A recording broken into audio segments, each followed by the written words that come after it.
Think about what you're feeling right now, reading that title. Because if any part of you recognized something in those words, if your first instinct was to quietly nod, that recognition is exactly what this video is about. This is about how a person ends up believing, completely and sincerely, that everything bad in a relationship is their fault. Not because they're weak, not because they're unintelligent, but because something very specific happened inside their mind, slowly, over a long time, without them ever noticing it was happening. And by the end of this video, you're going to understand exactly how that process works, and more importantly, what it actually takes to undo it. There's one piece of this that most people never hear, and I'm saving it for last because it's the part that changes everything. Let's start with something that sounds almost too simple to be the answer, but stay with me here. When you're in a relationship where the emotional temperature changes without warning, where one day you're loved and the next you're a problem, where the same behavior gets praised on Tuesday and punished on Friday, your brain does something very predictable. It starts looking for a pattern. Because the human brain was never built to live in constant, unexplained chaos. It needs to make sense of things. And the fastest explanation it can land on is, it must be something I did. Not because that's true, but because that answer gives the brain something incredibly valuable, the illusion of control. If it's your fault, then you can change. You can do better, try harder, be more careful. But if the problem is entirely the other person, then you're helpless. And psychologically, the brain will choose guilt over helplessness almost every time. That's not a character flaw. That's survival. In relationships where this kind of unpredictability is present, people often feel constantly destabilized. One moment they're praised or loved, the next they're ignored, criticized, or rejected. And that inconsistency keeps them questioning themselves. So the self-blame doesn't arrive all at once. It builds quietly, like water wearing down stone. And here's what makes it so hard to catch. While you're inside it, it genuinely feels like self-awareness. Like you're being honest with yourself. Like you're the mature one who's willing to look at your own behavior. That's the first layer. But there's a second one underneath it, and this one is harder to see. Most people assume manipulation works because the manipulator is clever. But that's not really why it works. Chronic exposure to gaslighting systematically undermines cognitive autonomy and reality testing. Survivors are repeatedly invalidated, blamed, or contradicted, leading to persistent self-doubt and erosion of trust in one's own perceptions. And here's the thing.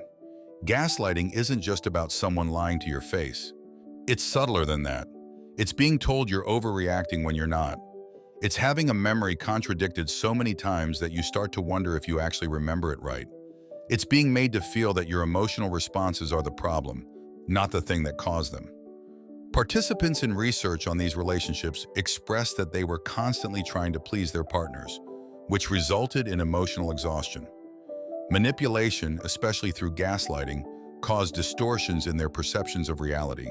And after enough of that, something shifts.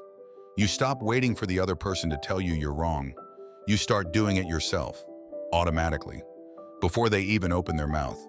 You hear yourself say something, and immediately you think, actually, maybe I'm being too sensitive. You preemptively dismiss your own feelings. That's when the manipulation has fully moved inside.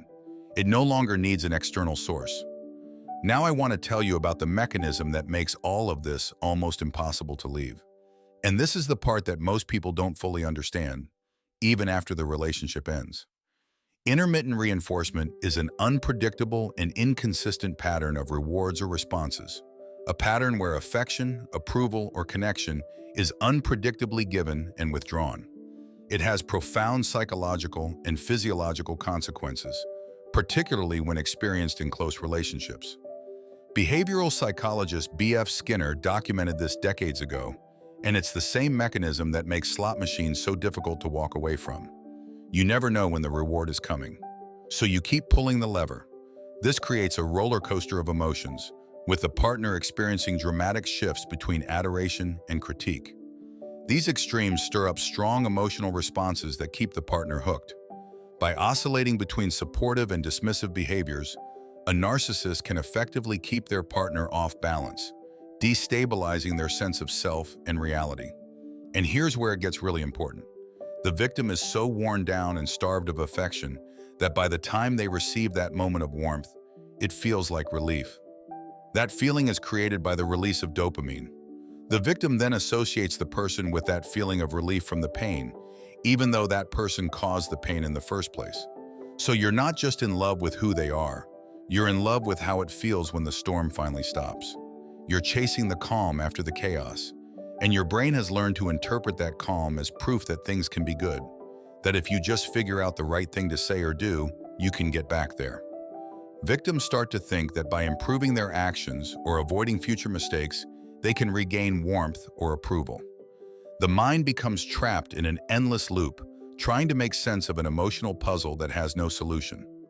Be honest with yourself for a second. Have you ever spent hours after an argument replaying the whole thing, trying to figure out what you did wrong?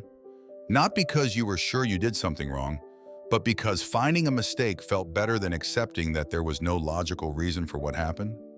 That's the loop, and you're not in it because something is broken in you.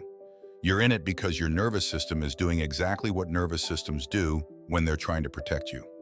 Now, I want to come back to something I mentioned at the beginning, because this is the part that tends to hit hardest.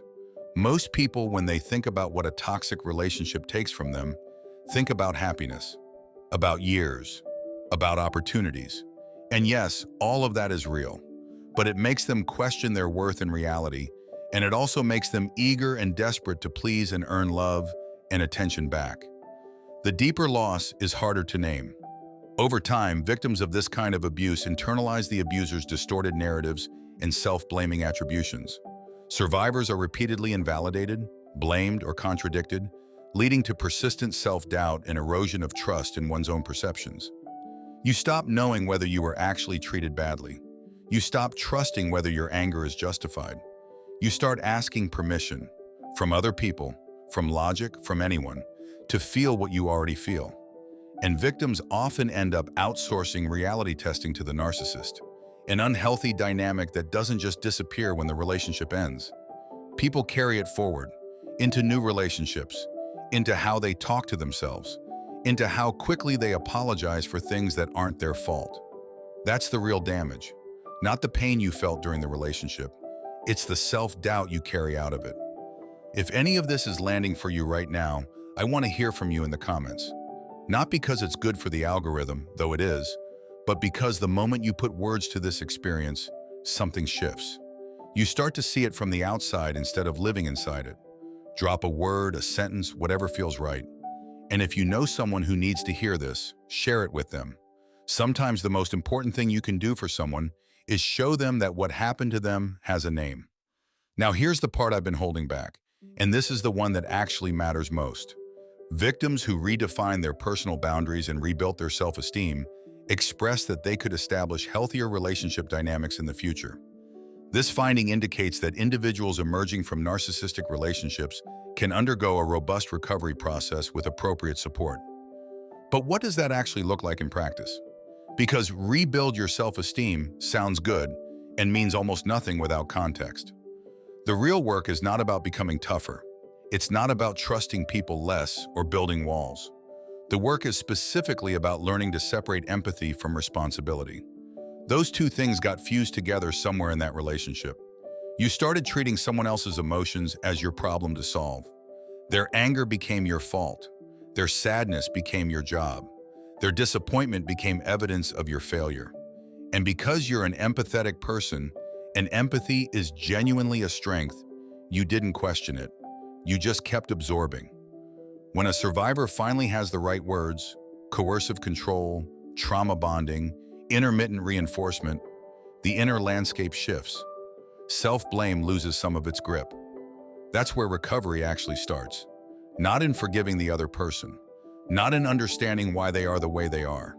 It starts in the moment you catch yourself automatically taking blame for something, and you pause long enough to ask, is this actually mine?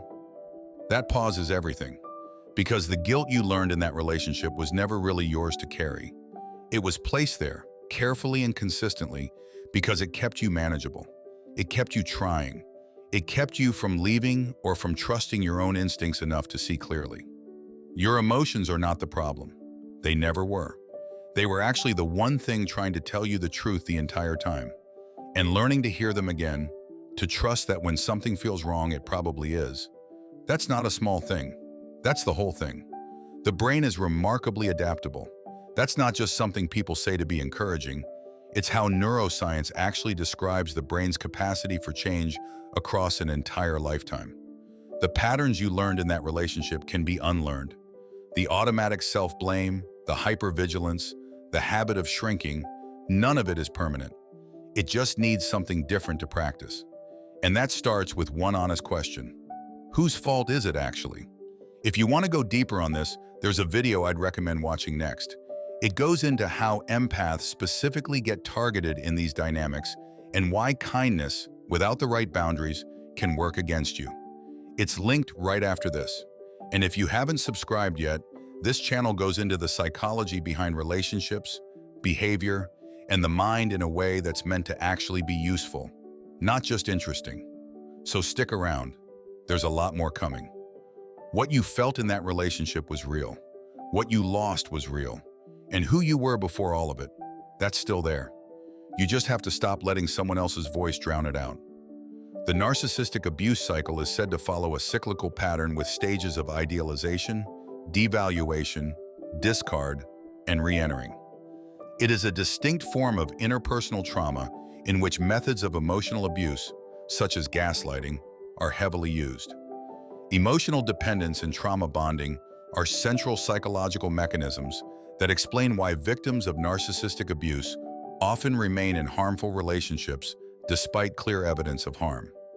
These phenomena are not merely emotional reactions, but are rooted in neurobiological, behavioral, and attachment-based processes that reinforce the cycle of abuse. Breaking free from a narcissistic relationship isn't just about leaving. It's about rebuilding your confidence, trusting yourself again, and finally letting go of the guilt that was never yours to carry. That's exactly why I created my ebook, Break Free from a Narcissistic Relationship in 14 Days. It's a step-by-step guide designed to help you understand what happened, regain your emotional strength, and start moving forward with clarity and confidence. If you're ready to begin your healing journey, you'll find the link to the ebook in the description below. You deserve peace. You deserve freedom. And most importantly, you deserve to trust yourself again.